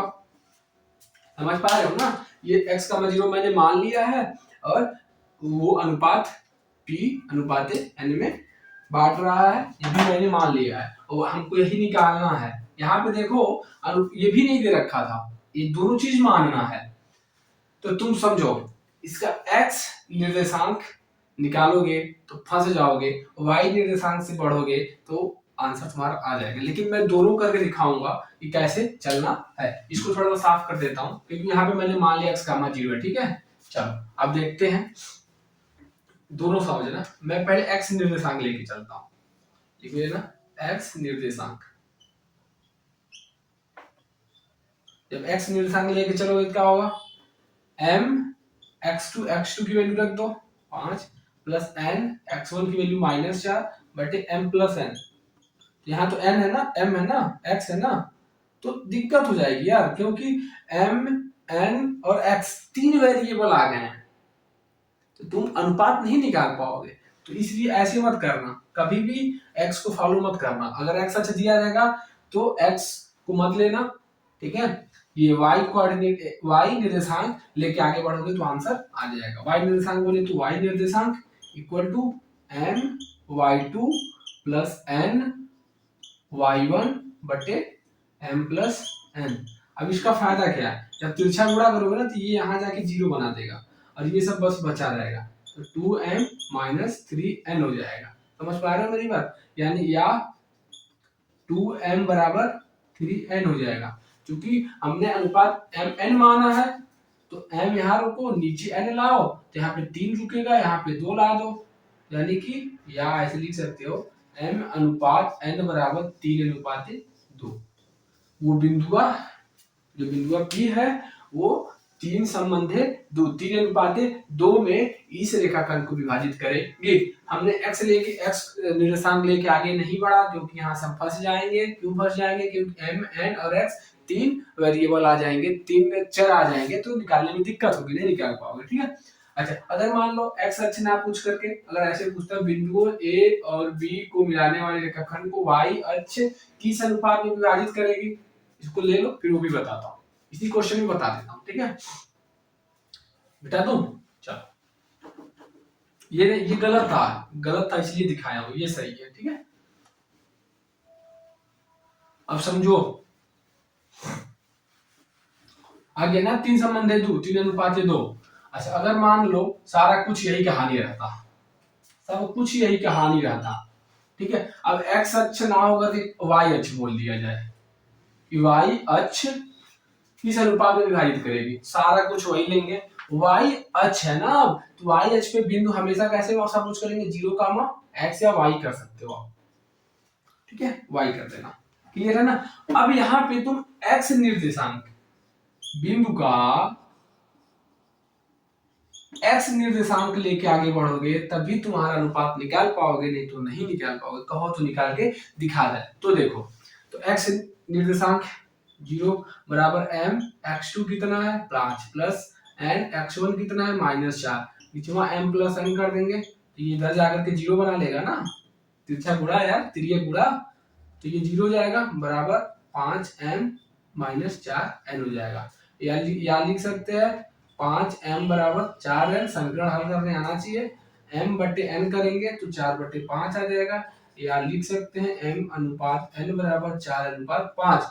अगर इसी क्वेश्चन में हम ये बोल देंगे कि बिंदु इतना और इतना को मिलाने वाले रेखाखंड को y अक्ष किस अनुपात में विभाजित कर रही है, तो ये आंसर आएगा। इसके पहले x अच्छा वाला था, अब y अच्छा वाला है। ठीक है, चलो बहुत बढ़िया। अभी इस पे और एक दो क्वेश्चन करते हैं। मैं सोच रहा हूँ कि कोई भी टॉपिक छूट ना पाए यार, तुम लोग देखो अपनी तरफ से पूरा कोशिश कर रहा हूँ। ठीक है, इसलिए नोट्स भी लिख करके डिस्क्रिप्शन में डाल दिया हूँ, ताकि जा करके तुम लोग वहां से आसानी से लिखा हुआ मिल जाएगा तो समझ में आ जाता है। ठीक है, नहीं लिखोगे तब भी चलो, लेकिन कोशिश हमेशा ये करना है कि वीडियो देख रहे हो तो लिखो। ठीक है, समझने की कोशिश करो। वैसे मैं समझा दिया हूँ, सारा का सारा कुछ नोट्स में लिखा हुआ है। ठीक है, और पढ़ते रहो और अपने दोस्तों को भी शेयर करते रहो, अपने पूरे स्कूल में शेयर करते रहो यार, क्या दिक्कत क्या जाता है। ठीक है, चलो नेक्स्ट क्वेश्चन की तरफ बढ़ते हैं, हंसते और मुस्कुराते हुए। तो एक और क्वेश्चन देखते हैं, इस पे काफी अच्छा है। बिंदु ए के निर्देशांक, सब एनसीईआरटी है बाबू, सब प्रीवियस ईयर में आ चुका है। बिंदु ए के निर्देशांक याद करो, जहां ए बी वृत्त का एक व्यास है। एक वृत्त पहले बनाओ यार, सारा कुछ काम छोड़ पर एक वृत्त बनाओ। वृत्त है तो एक केंद्र होगा, केंद्र है, एक व्यास होगा। चलो ये केंद्र है, ये पूरा ये बिंदुआ को केंद्र बोलते हैं, ये पूरा डंडवा को, यहाँ से यहाँ तक के डंडवा को व्यास बोलते हैं। चलो लिख देता हूँ। और ठीक है, ये वृत्त है, ठीक है ना, व्यास है, जिसका केंद्र 2, -3 है। केंद्रवा का निर्देशांक दे रखा है 2, -3। मान लो ये ए है, ये बिंदु बी है। ठीक है, ए का निर्देशांक पूछ रहा है, बी का निर्देशांक दे रखा है 1,4 है, बी का निर्देशांक दे रखा है 1,4 है। तो मैं मान लेता हूँ, मानने में क्या जाता है ए का निर्देशांक एक्स वाई है, एक्स वाई का मान ही तो निकालना है। ठीक है, और अपने को पता होना चाहिए कि जो भी वृत्त होता है, अब केंद्र व्यास के बीच में होता है, व्यास के बीचों बीच होता है। मतलब ये कि अगर ये ए है, बी है, तो इसका मध्य बिंदु ये केंद्र होता है। ठीक है, व्यास का मध्य बिंदु केंद्र होता है, मतलब मध्य बिंदु का, ठीक है, मध्य बिंदु के लिए निकाल सकते हो ना, मध्य बिंदु केंद्र है। ठीक है, इसलिए इसका x समझो ऐसे समझो, तो हम लिख सकते हैं 2 बराबर x1 प्लस x2 बटे 2। x1 का मतलब यहाँ पे x है, x2 का मतलब 1 है। अभी इसको हल कर लो, तो 2 दूनी 4 बराबर x प्लस 1, तो x बराबर 3 आ गया, तो ये आ गया तुम्हारा 3। चलो उसको भी ऐसे निकाल लो, तो ये -3 बराबर y1 प्लस y2 बटे 2 ना, तो y1 प्लस y2 मतलब y प्लस 4, y प्लस 4 बटे 2, तो इसका गुणा कर लो, 6 4 10 हो जाएगा, -10। तो बिंदु ए का निर्देशांक होगा, बिंदु ए का निर्देशांक होगा, बताओ। अरे बच्चा एक्स वाई है ना, एक्स वाई का मतलब 3, -10 खत्म। अच्छा कभी कभी ऐसे करेगा, ये दे देगा ये दे देगा, बोलेगा ये बताओ, तो x1 प्लस x2 बटे 2 करके निकाल लेंगे, y1 प्लस y2 बटे 2 करके निकाल लेंगे। ये दे दिया ये पूछ लिया, तो ऐसे घुमा घुमा करके पूछता रहता है। ठीक है, चलो और एक क्वेश्चन करते हैं इस पे।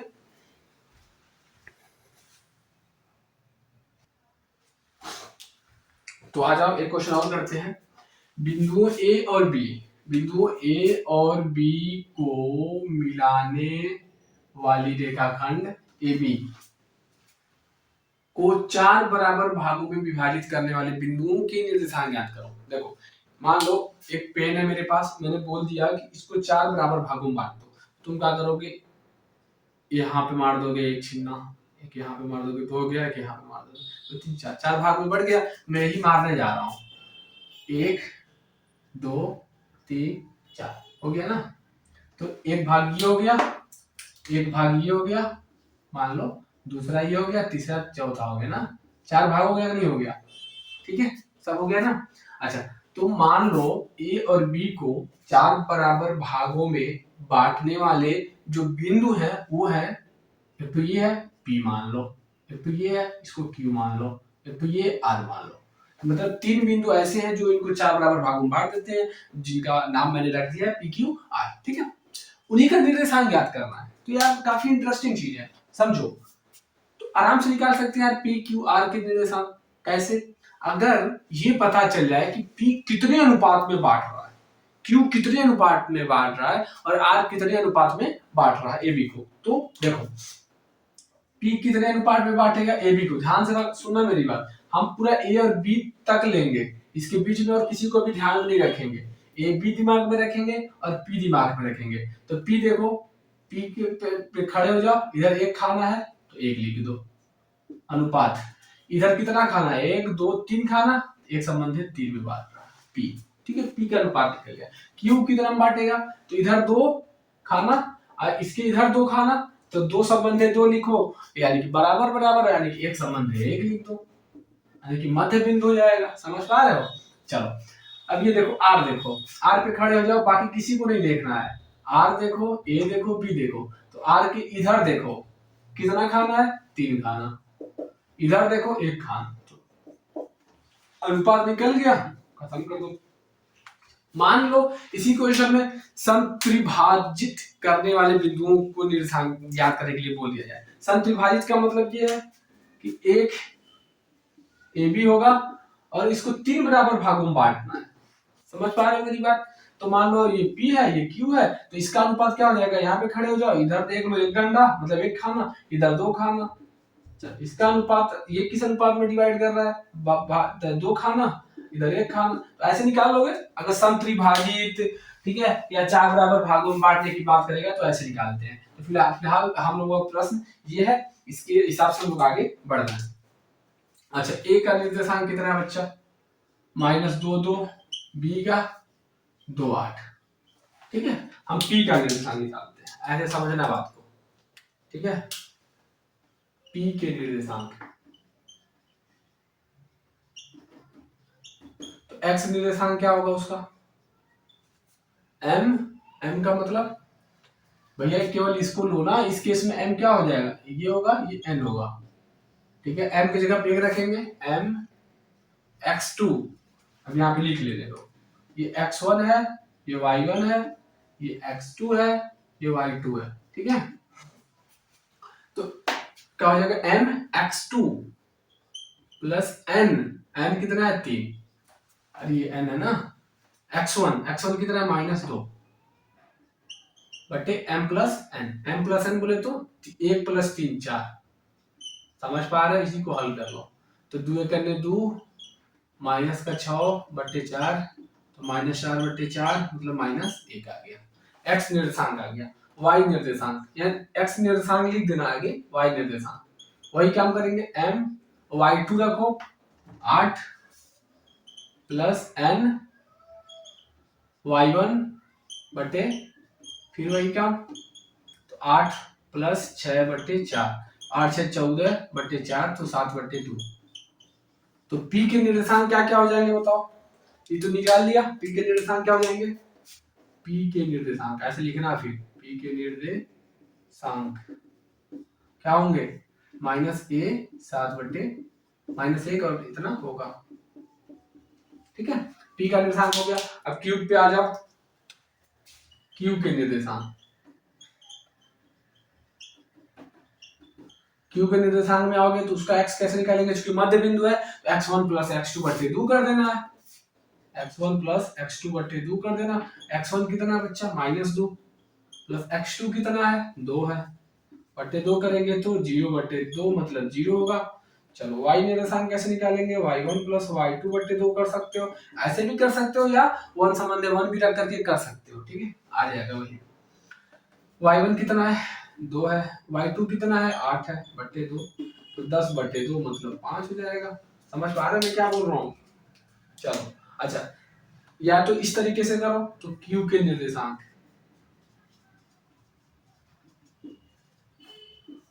x कितना है 0, y कितना है 5 इतना होगा, ऐसे भी लिख सकते हो।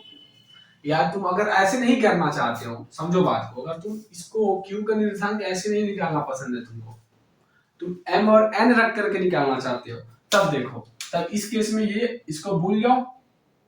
अब इसको ध्यान रखना, ये m होगा ये n होगा, बाकी x1 x2 चेंज नहीं होने वाला, वही सब रहेगा। तो निकालेंगे कैसे, देखो q के लिए तो q के निर्देशांक, क्योंकि तुमको एग्जाम में कोई भी एक तरीके से करना है, या तो ऐसे कर लो या तो ऐसे कर लो, क्योंकि ये वाला बता रहा है mx2 तो उसी से कर लोगे तब भी कोई दिक्कत नहीं है ना। चलो x निर्देशांक कैसे निकालेंगे, x निकालने के लिए क्या करेंगे बताओ, mx2, m का मतलब 1, x2 का मतलब 2 प्लस n x1 बटे n प्लस n, तो 2-2/2 मतलब 0/2 मतलब 0। y निर्देशांक कैसे निकाल लो, my2 प्लस n y1 बटे m प्लस n, तो 8 प्लस 2/2 10/2 मतलब 5। आ गया 0 का 5, वही चीज आ गया। चलो p और q के निकल गए, r के निर्देशांक निकालो। ठीक है, थोड़ा सा साफ कर देता हूँ, इसी को साफ कर देता हूँ। ठीक है, क्योंकि निर्देशांक निकल गए, चाहे इसको साफ कर देता हूँ ना। चलो इतना ही साफ करता हूँ। पी क्यू के निर्देशांक निकल गया, पी के निर्देशांक था ये क्यू का निर्देशांक था। अब आर का निर्देशांक देखो, आर के निर्देशांक कैसे निकालोगे बच्चे, तो उसका बस एक्स निर्देशांक कैसे निकालोगे, एम कितना है आप, अब ये एम हो जाएगा, ये नहीं ये, अब ये m और n का काम ये लोग करेंगे, बाकी x1 x2 चेंज नहीं होगा। m x2 कितना बच्चा प्लस n x1 बटे m प्लस n बराबर 3 दूनी 6 -2/4 तो 4/4 मतलब 1 आ गया। y निर्देशांक कैसे निकालेंगे, m y2 plus n y1 बटे m प्लस n, तो 8 3 24 प्लस 2/4 तो 24 2 26/4 तो 13/2 आ जाएगा। समझ पा रहे हो। तो r के निर्देशांक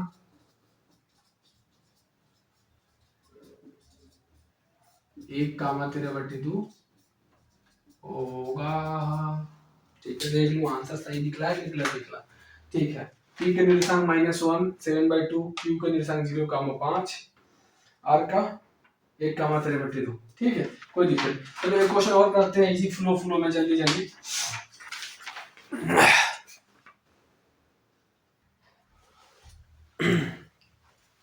तो बाबू इसी क्रम में हम आगे बढ़ रहे हैं और हम पहुंच चुके हैं इस चैप्टर के एकदम एंड पॉइंट पे, अंत छोर पे पहुंच चुके हैं। बस मान के चलो कि यार 10 15 20 मिनट के और हो सकता है, इससे ज्यादा नहीं होगा।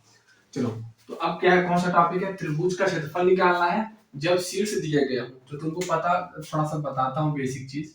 ऐसे एक त्रिभुज है, ठीक है, मान लो ये ए है, ये बी है, ये सी है, ठीक है ना। ये त्रिभुज होता है, 3 साइड होते हैं उसमें, तो इसका क्षेत्रफल निकालना है।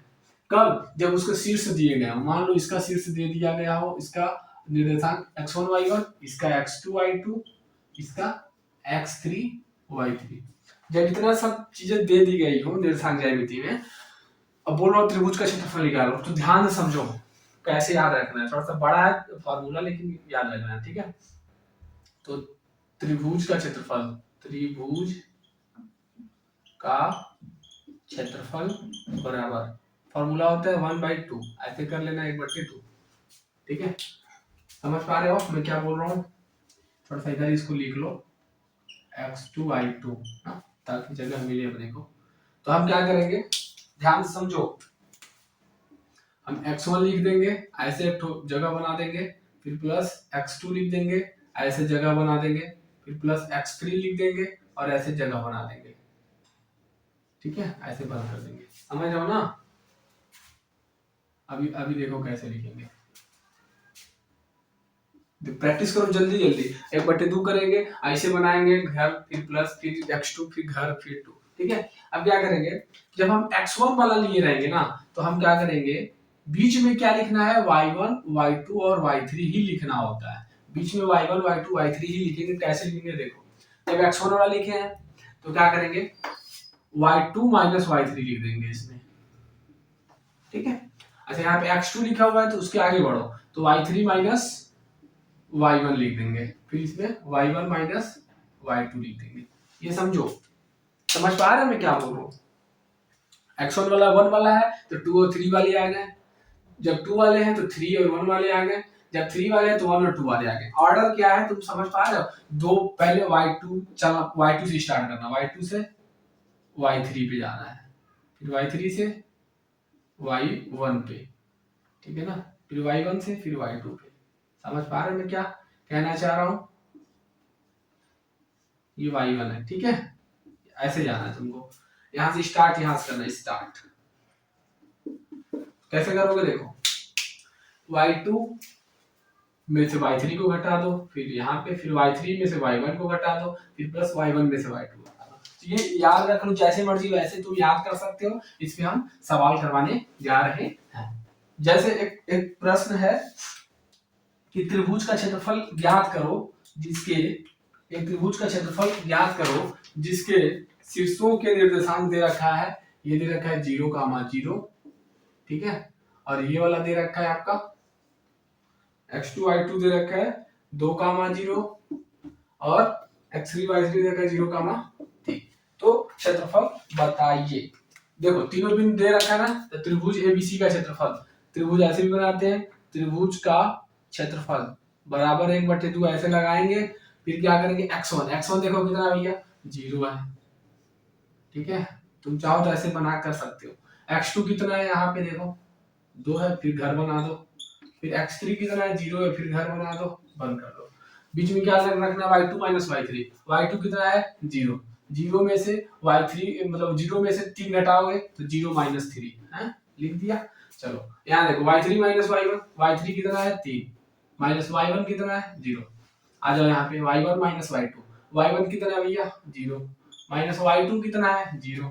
अब समझो 1/2, बीच में कुछ भी लिखा हो, जब 0 से गुणा करेंगे तो पूरा चीज 0 हो जाएगा, फिर प्लस 2, 3 में से 0 घटा दोगे 3, चलो ये चीज 0 हो जाएगा। 1/2 गुणे 3 दूनी 6 कट जाएगा, 3 वर्ग इकाई होगा, ठीक है, क्यों, क्योंकि क्षेत्रफल है, क्षेत्रफल हमेशा वर्ग में होता है, ठीक है। चलो इसी क्रम में और आगे क्वेश्चन कराते हैं, जल्दी जल्दी करते जाओ, जल्दी जल्दी, ठीक है, हो गया। चलो एक क्वेश्चन और कराते हैं।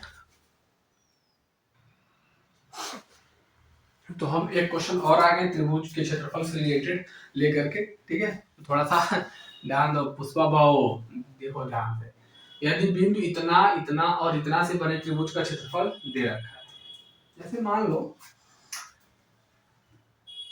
ये ए बी सी डी,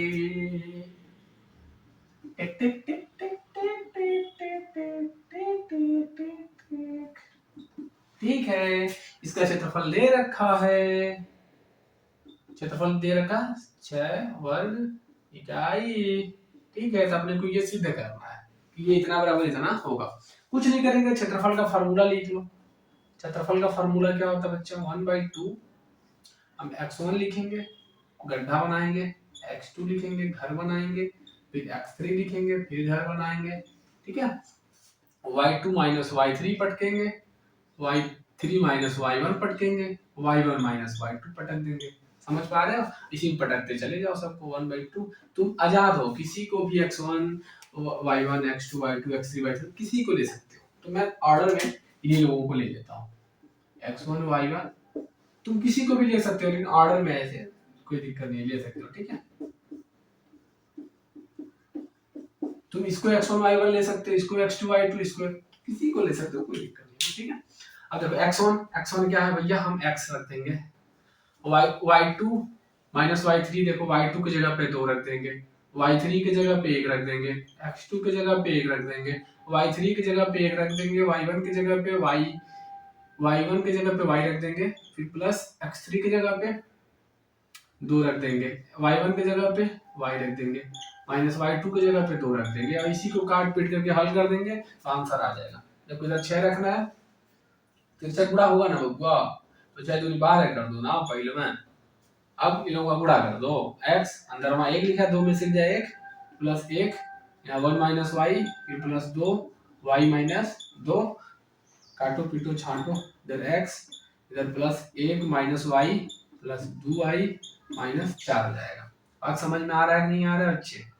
तब इधर देखो, सबको जितने भी चर अचर हैं, चर को एक साइड कर लो, अचर को एक साइड कर लो।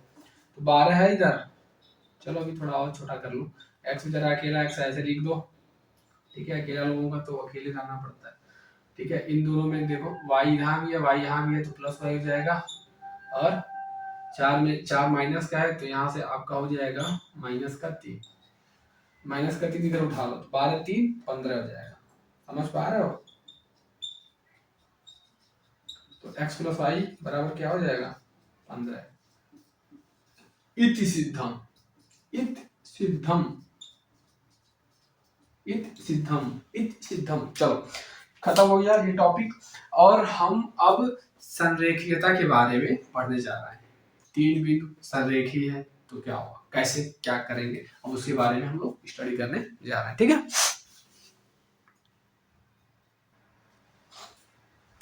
चलो ठीक है, तो अब हम लोग 3 बिंदु संरेख हैं, अब ये चीज हम लोग सीखने जा रहे हैं। तो थोड़ा सा पहले संरेख का मतलब समझते हैं।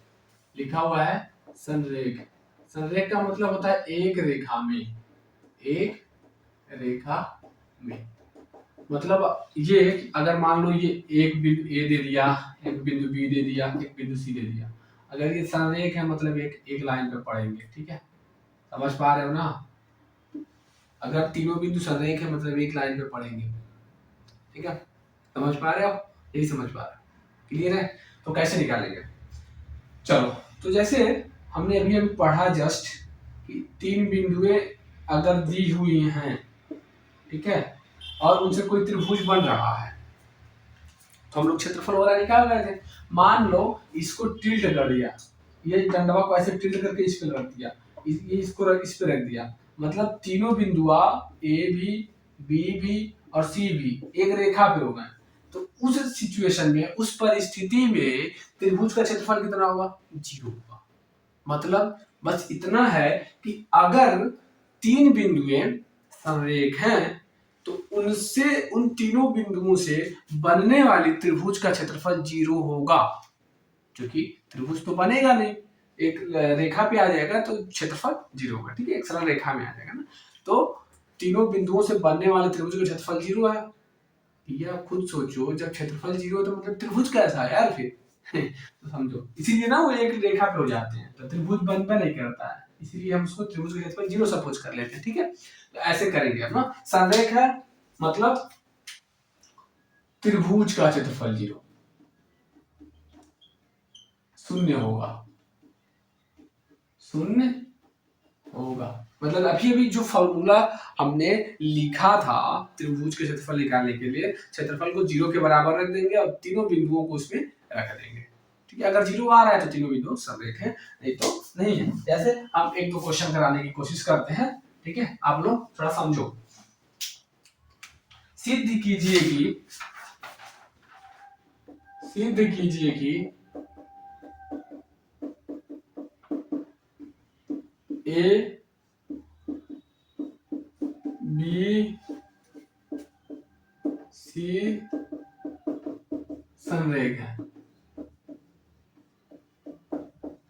क्वेश्चन है सिद्ध कीजिए कि सररेख है। तीनों बिंदुओं से त्रिभुज बना लो भैया, समझ लो दिमाग में। ठीक है, मान लो ये x1 है, ये y1 है, ये x2 है, ये y2 है, ये x3 है, y3 है। त्रिभुज दिमाग में सपोज कर लो और त्रिभुज का क्षेत्रफल निकाल लो। अगर 0 आ गया तो समरेख है, नहीं तो नहीं है। लिखेंगे त्रिभुज का क्षेत्रफल बराबर, फॉर्मूला वही लिखो 1/2 x1 y2 minus y3 plus x2 y3 minus y1 plus x3 y1 minus y2। सबको पटक दो इसी में, 1/2 x1 की जगह पे 6 रख देंगे, y2 की जगह पे 1 रख देंगे, y3 की जगह पे -7, तो माइनस माइनस प्लस हो जाएगा, प्लस x2 की जगह पे 0, y3 की जगह पे -7 माइनस y1 9 प्लस x3 की जगह पे -7 रख देंगे, y1 की जगह पे हम 9 रख देंगे, माइनस y2 की जगह पे 1 रख देंगे। रख के देख लेना है आप। चलो उसको हल करते हैं। तो 6 गुणे 7 1 8 प्लस हाई 0 से गुणा है, बीचों में कुछ चोरी कर ले, सबको 0 मार देगा। यहाँ माइनस 6 कर सकते हैं, 9 में से 1 जाए 8। समझो समझो बच्चा, 8 4 48, इसका कहानी खत्म। -48, 48 माइनस 48 0। अतः क्षेत्रफल 0 आ गया, अतः तीनों बिंदु में समरेख हैं। एक क्वेश्चन और करो, एक क्वेश्चन और करो, फट से करो, फट से एक क्वेश्चन और करो।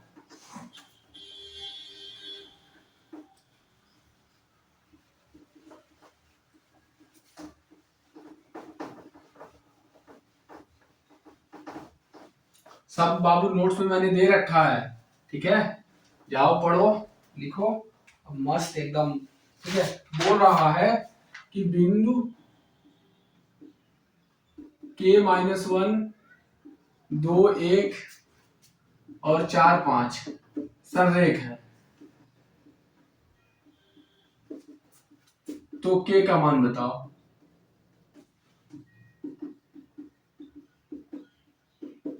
ठीक है बाबू, तो कुछ नहीं करेंगे, कहा करेंगे संरेख है, मतलब त्रिभुज का क्षेत्रफल 0 होगा 1/2। ठीक है, फिर वही x1 y1 x2 y2 x3 y3 सबको पटक देंगे ना, क्योंकि संरेख है तो त्रिभुज का क्षेत्रफल 0 होगा। रख दो और उसके बाद क्या करोगे तुम, क्या करोगे बाबू, वही x1 फॉर्मूला है ना, x1 y2 minus y3 plus x2 y3 minus y1 plus x3 y1 minus y2 रख देंगे, सॉल्व कर देंगे। तो 0 इक्वल टू वैल्यू 0 कर दो, खत्म कर दो कहानी इनका। चलो अच्छा लिख लो, क्या दिक्कत है।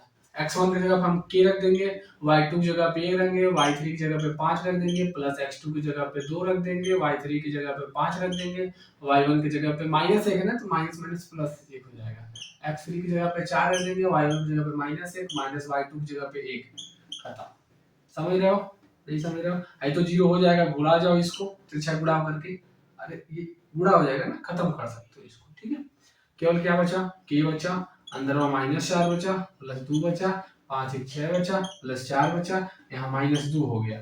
ठीक है, जब 0 है गुणा कर दो तो -4 के, तब गुणा करोगे तो 12 आएगा, इसका गुणा करोगे तो माइनस का 4 दूनी 8 आएगा, तो 0 बराबर -4 के और प्लस का 4 आ जाएगा। इसको इधर ला दो, तो 4 के बराबर 4, तो k बराबर 4/4, मतलब ये का आंसर आ गया। k का वैल्यू कितना आ गया, 1 आ गया। ठीक है, तो ऐसे करेंगे। चलो और क्वेश्चन करते हैं, इसको जल्दी जल्दी करो फास्ट।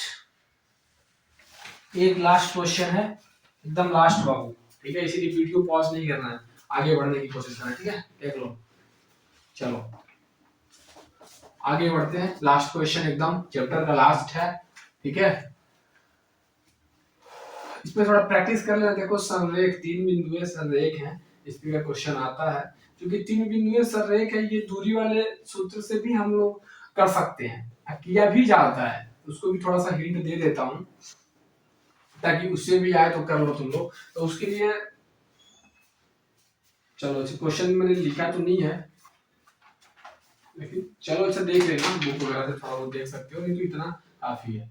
चलो, प्रश्न, यदि बिंदु इतना इतना और एक्स वाई संरेख है। बोल दिया है पहले कि ये संरेख है, मतलब एक रेखा हम पढ़ रहे हैं बाबू। तो सिद्ध करो, सिद्ध करो x बटे ए प्लस वाई बटे बी बराबर 1 होगा। बोल दिया है, पहले ही बोल दिया है, ये चीज दे रखा है कि संरेख है, ठीक है। तो सिद्ध करो संरेख है, मतलब त्रिभुज रेखा, तो 0 कर दो, बस लिख देना हल। 3 बिंदु है, संरेख है, अतः इनसे बनने वाले त्रिभुज का क्षेत्रफल 0 होगा। तो फार्मूला लगा देना, 0 बराबर वही 1/2 और फिर x1 y2 माइनस, देखो मैं बार बार फार्मूला इसीलिए लिख रहा हूँ कि तुम लोगों को याद हो जाए।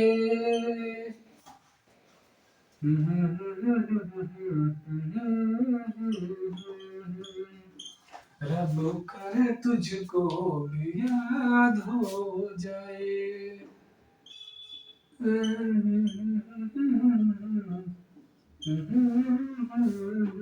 जी हो जाएगा, खत्म। यहाँ देखो x1 की जगह पे a रखेंगे, y2 की जगह पे देखो b है, देखो ना यहाँ पे माइनस y3 की जगह पे y है, प्लस x2 की जगह पे 0। तो बीच में कुछ भी लिखने की जरूरत नहीं है, पूरा 0 हो जाएगा, ऐसे छोड़ सकते हो, ठीक है। चलो लिख देता हूँ ताकि तुम कंफ्यूज ना हो। y minus y1 plus x3 y1 minus y2, ठीक है, यही है। 0 बराबर ए से गुणा कर दो, a b minus a y हो जाएगा, आई तो पूरा 0 हो जाएगा। यहाँ पे ये जिसके साथ 0 तो माइनस बी एक्स हो जाएगा, ठीक है। जितने माइनस वाले भाई सब लोग हैं इनको इधर भेज दो, तो b x plus a Y बराबर ए बी। नीचे लिख दो दोनों पक्षों में, क्योंकि इधर एक बनाना है ना अपने को, प्रूफ यही करना है सिर्फ, दोनों पक्षों में ए बी से भाग देने पर, भगाने पर, ए बी से भाग देने पर, जब भाग दे दोगे तो बी एक्स बटे a b plus a y बटे ए बी बराबर ए बी बटे ए बी होगा ना।